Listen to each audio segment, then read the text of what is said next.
probably seen an icon or image of St. George. He's on a white horse and he's slaying a dragon. Today we're going to look at that icon and we're going to look at the allegorical symbolism of each item in that historical icon as it relates to the Diocletian persecution, and in particular, the person St. George. George, his name in Greek is Georgios. It means a worker of the land, a farmer. His parents were Christians, both his mother and his father.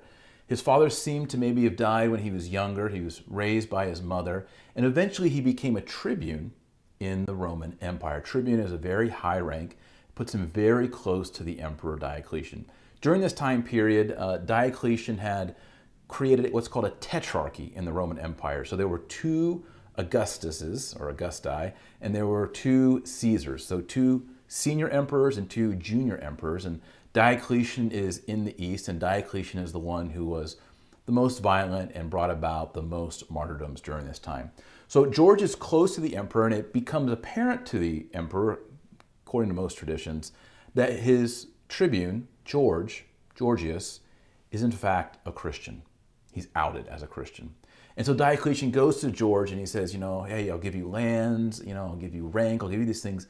I just need you to conveniently renounce your Christianity and I'll continue to promote you. I just need people to know that the people closest to me, my officers, are loyal to me, not some Christ who lives in the sky somewhere.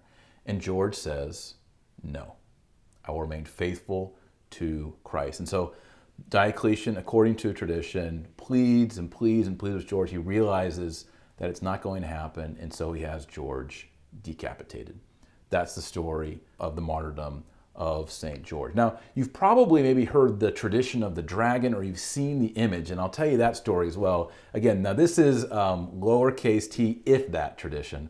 It appears in the Golden Legend, which is a medieval collection of saint stories, and it goes like this. George was a knight, he was a soldier, he was a tribune, and he's riding around in this place called Cyrene. Now, Cyrene's not a real place. Some people think Cyrene stands for Cyrene. But he finds a princess, a young girl, tied up on a rock, and he learns that there's a city in Cyrene that every single day or month or year, they have to offer their children to be food for this dragon that terrorizes the city. So they draw lots, and whoever loses that lot, their child becomes breakfast or lunch or dinner for this dragon outside the city. So George finds this maiden. He rescues her. The dragon comes out. He slays the dragon, not just by his own power, but by the power of Christ, because George is a Christian. And then he tells the young lady, who's usually named Sabra in the legend, to remove her girdle from her waist, which is a sign of her virginity associated with her waist.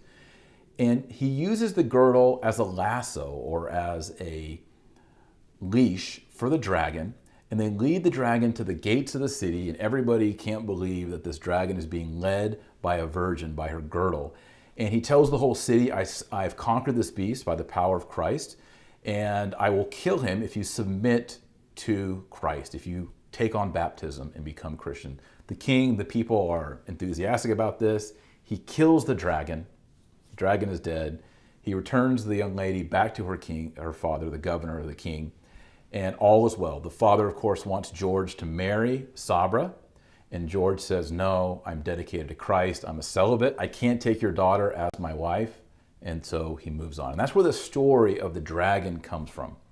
Now, the earliest depiction of George and the dragon comes from the 1000s. So, George dies around 303, 304. So we're talking 700 years later. We start to see this icon of George slaying a dragon. The earlier icons of George, you'll see one on the screen now, is just George as a soldier, as a martyr. But as time moves on, he's paired with this image of the dragon.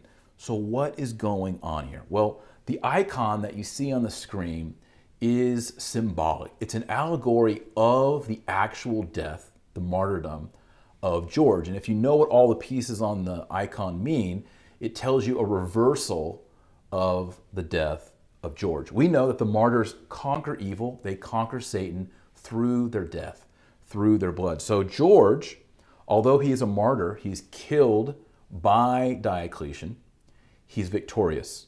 So he's riding on a white horse. This white horse comes from the book of Revelation, Revelation 19. It signifies putting together power and purity. George is chaste. He's a virgin soldier. He's riding upon the white horse. That same white horse is ridden upon by Jesus Christ in the book of Revelation. His name, George, means worker of the earth or farmer. And we know that Adam originally was a farmer. He was a worker of the earth, a cultivator. And in fact, Christ himself is the new Adam. And when he rises from the dead, Mary Magdalene confuses Christ for the gardener. That's in John chapter 20. So we see here that George, as a farmer, as a gardener, is a new Adam. He represents Christ because he joins his own life in death with that of Christ. So he's overcoming this dragon. Sometimes it's depicted as a full dragon. Sometimes you see it as a serpent. And this is hearkening back to Genesis 3:15, where God says that he will destroy the serpent, the devil, under the foot of the Messiah.